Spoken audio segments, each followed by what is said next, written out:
Today we're talking about some YouTube growth tips, and a lot of these aren't the typical things that you think about when you think YouTube growth. So stick with me, I've got some interesting ideas to think about and things that are really gonna help with your YouTube journey.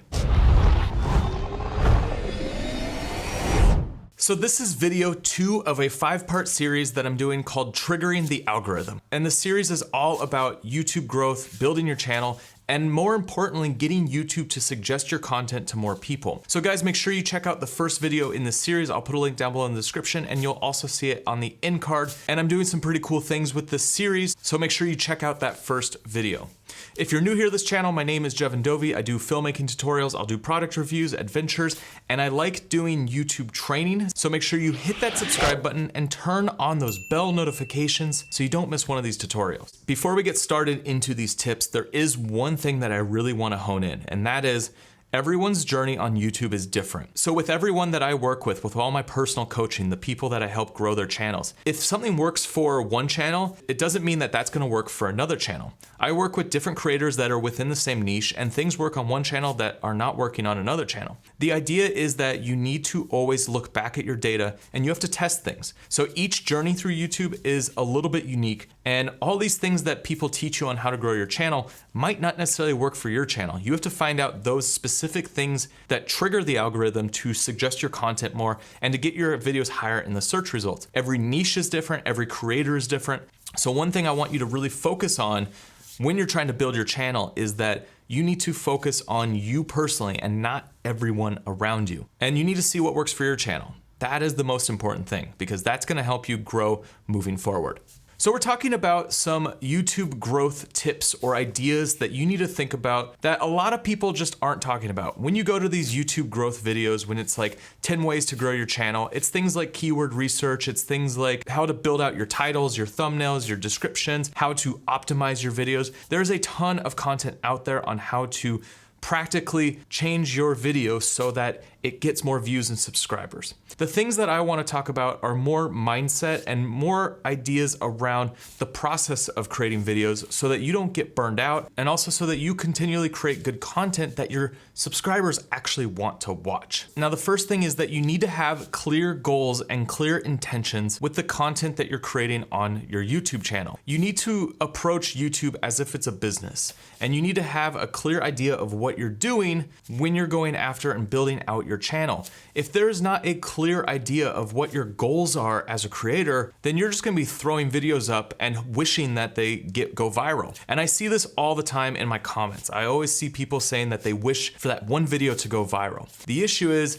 if you don't have everything else set up in place, when that video is viral, you're not gonna be able to pull subscribers out of that and actually build your channel. Having a viral video or getting someone to shout you out or doing a collab with a giant creator doesn't benefit you unless you actually know what you're doing with your channel on the back end. And so a lot of new creators get sucked into this world of, I need to get a shout out from a big creator, or I need to, do this, do that to get tons of views on this one video, and then everything's gonna just go from there. It doesn't work like that. You really have to have a clear intention and a clear goal right up front. When I first started my YouTube channel, I started with no intentions. I had no goals. I just was creating content. And you know what happened? I didn't really get very many subscribers, and I didn't get a whole lot of views. For me, that was all right because I was doing it for fun. I just wanted to create videos. And if you're here just to create videos and have some fun and get a few views here and there, cool, go for it. Just shoot content, put it up. But as soon as I switched my way of thinking, and as soon as I realized that there is a business on YouTube and I can actually create the videos that I want full time, then I started switching what I was doing, and then I set a goal for myself. I said that I wanted to do X, Y, and Z right up front, and then I had an intention. So what I did is I went out there and started creating videos that would put me down this path that's led me to build my channel to over 300,000 subscribers in 3 years. And it didn't happen from me just uploading videos. It happened from me actually coming up with what it is that I want to create on this channel and actually going for it and going down that path rather than just putting anything I wanted on my channel. And that comes to my second point, and that is patience. You always hear this from every YouTube training person out there. It's a marathon, it's not a sprint. Yes, that analogy makes sense, but this is not just like a fun run. We're not just here producing content and in 5 years from now, you'll have a bunch of subscribers. It really doesn't work like that. So that analogy is good, and it's an easy way to just show you that you need to have patience on the platform. But in reality, that's not how YouTube works. It's not like a numbers game or a time game. Success is not just gonna happen from just being on the platform for a certain period of time. So this goes back to number one. If you have a goal, if you've set an intention for what you are doing on your channel, then you're pushing for that goal, then you're pushing for that thing that you want to get, and everything's gonna be directing in that direction. So when you put that goal in place, and you put time behind that goal, what's gonna happen is your channel will build to that goal. If there's no goal, if you don't have anywhere you're going, and you just put a bunch of time into the platform, then nothing's really gonna happen. So yes, it is a marathon, it's not a sprint, but you have to be thinking of that finish line, or you have to be thinking, what's my next race after this marathon? Because YouTube is continually moving forward and forward. Once you finish one goal, you're gonna have to reset another goal and move even further ahead. That's how you build your channel, and that's how you find success. And with all of this, you just have to trust the system. YouTube will work for you if you put the things in place to make it work for you. What do I mean by that? Well, first is making sure everything is optimized on your channel properly. So yes, keyword research, optimizing your videos, making sure that you're doing best practices for your videos. That is the kind of the first thing you need to do after the goal. And as you figure this out and as your videos start ranking, what's gonna happen is more attention is gonna be driven to your channel. And you need to make sure you're just checking all the boxes so that when you get that viral video, when YouTube starts suggesting your content, you have the backbone ready where people are gonna be like, oh, this is a great channel. I'm gonna start subscribing, or I'm gonna start watching all the other videos on this channel. Like I said, it doesn't just happen. You have to build out the base, the backbone of your channel so that when you have that opportunity for a video to go viral, or a shout out from a huge creator, or a collaboration with someone massive, that people will come to your channel and realize that you are an awesome creator and that they should come follow you, versus coming and just finding one video that has a ton of views, but then the rest of your channel is just not really anything they really care about. And so that's my third point, is that you need to have everything in place so that when your channel gets this boost, you're able to benefit from it and use that to grow your channel. And that's when you'll see those huge spikes, and your channel actually will take off from there and keep exponentially growing. It is wild how this whole thing works, and when you start seeing that snowball roll downhill and it turns into a snow boulder, it just keeps going faster and faster. I just had this discussion with my buddy last night. We were talking about my channel, and I was telling him that I just hit 300,000. And he's like, that's crazy, because when we were snowboarding a few months ago, you just hit 200,000. And so within 4 or 5 months, I got another 100,000 subscribers on my channel. And it's crazy once the ball gets rolling how fast it starts moving, and you'll start seeing your growth exponentially grow, and more opportunities will start coming your way. That's when it's really beneficial to start working with other creators, collaborating, and really just embracing the community, because you have to have that base. And from there, with your base, your goals, everything in place, then when everything starts happening for you, you'll be able to benefit and just take off like a rocket. Like I said, this is kind of a mindset thinking around creating content versus just, do X, Y, and Z. Now, my next thing is something that I personally struggled with for a long time, but I've recently become more and more tuned into this aspect of creating content. And that is, people always talk about this fact that you need to hustle, you need to always be working, always be grinding away, and that's how you find success. But it doesn't necessarily work like that. If you're pushing and going and nonstop just trying to do this and putting all your effort into it all the time, you're eventually gonna get burned out. That's a big topic that's happened on YouTube lately. A lot of these big creators are getting burned out because their attention is always here. It's always with the camera, like, what do I do next? How do I build this? How do I do this? What happens is it mentally just starts wearing on you after time. Yes, you can hustle. Yes, you can work and do it for a period of time, but you can't do that forever. You need to build in breaks. You need to give yourself a chance to step away from the camera, step away from the analytics, step away from the next video idea. You just need to do the things that you actually care about outside of this, outside of work. If you want to go hiking and not think about YouTube. Go hiking and to enjoy nature. Go hiking to be alone out by yourself or with friends or with family. Like, do the things outside of YouTube so that you come back fresh for YouTube.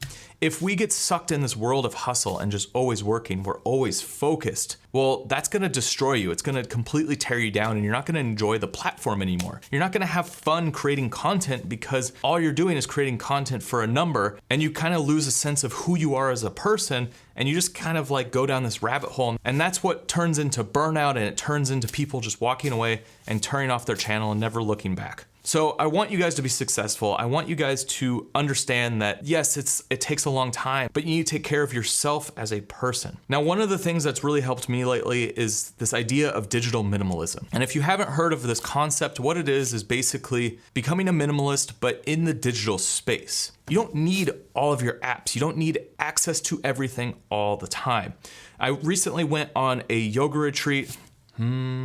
Yes, I went on a yoga retreat with my wife. She really enjoys yoga, so she wanted me to go on this retreat with her.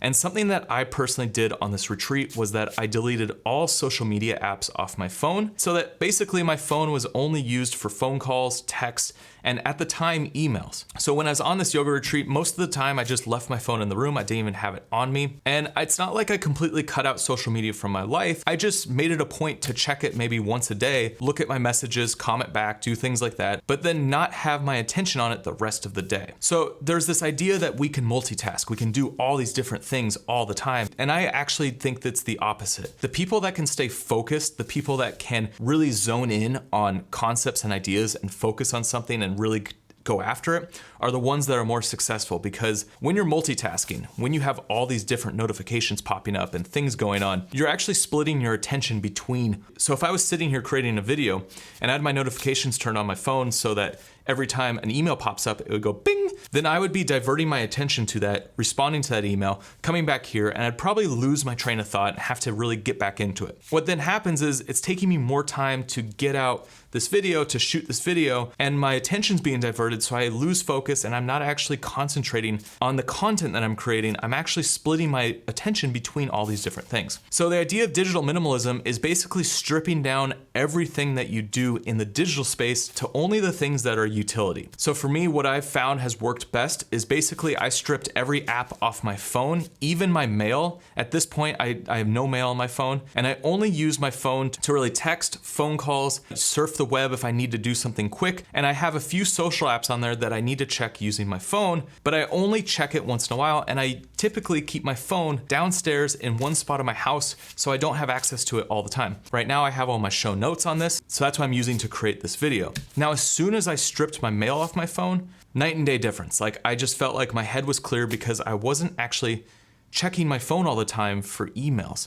Now, another thing that you can do is turn off all notifications, and that's something that I've done. So at no point is there something popping up saying new message or new email or new any of this. The only things that pop up are the things that are important, which is texts and calls from the people that I care about and the people that I need to be attentive to. Otherwise, my phone is completely stripped. Now, I can go on and on about this idea of minimalism and digital minimalism, but I just want to leave you with this. Think about the things that are diverting your attention away from you building your content or you focusing on your channel. Now, when you're here, when you're going to create your content, when you're out there doing your vlog or shooting your adventure film, or creating your tutorial, or whatever it is that you create, try not to get distracted by the other things in your life and only attend to the things that are most important or like emergencies. If you don't need to check your email, then don't be checking your email. If you don't need to be sitting there texting people, then don't sit there and text people. Especially when you get into this world of collaborations, no reason to be like on your phone. You want to hang out with the people that you're actually working with. And the same thing with like Instagram. Like, I stopped checking Instagram, stopped checking stories, all of that stuff, because all you're doing is looking at the best parts of other people's lives, and it's really having a negative impact on you as a creator to actually create content and be confident in creating content. And my last tip to grow your YouTube channel is not be a perfectionist. YouTube is not a perfect place. Like, people are creating content. There's errors, there's slip-ups, there's things that happen all the time. Don't be a perfectionist with your content. If the color's not perfect, doesn't matter, publish the video, move on. And especially for smaller creators, you need to create your content, get it up there, see what works, see what doesn't work. Like I was saying, everyone's journey is different. You have to test. You have to put things online, you have to see how they perform, and then you have to say, do I need to create more of this content? Do I need to double down on this? Or should I try in a different direction? Should I take a risk? Should I do this? When you have a huge body of work on YouTube, then you can start focusing more on your craft and slowing down a little bit, because you have all this data that tells you, oh, I should go in this direction. But as newer creators, if you're so focused on your craft and not actually focused on seeing what works, then it's gonna be a much slower growth. So the idea is that don't be a perfectionist. Don't wait forever to publish your video, start publishing right now. You really need to see that data coming in to see what you should do moving forward. Now, one of the videos coming up in the series is all about doubling down. I'm gonna really hone in on this idea because this idea of creating content really will make your channel explode, or at least it's really helped my channel explode. So guys, that's coming in one of the next videos. And if you haven't checked out the first video in this series, make sure you head over to this video right here.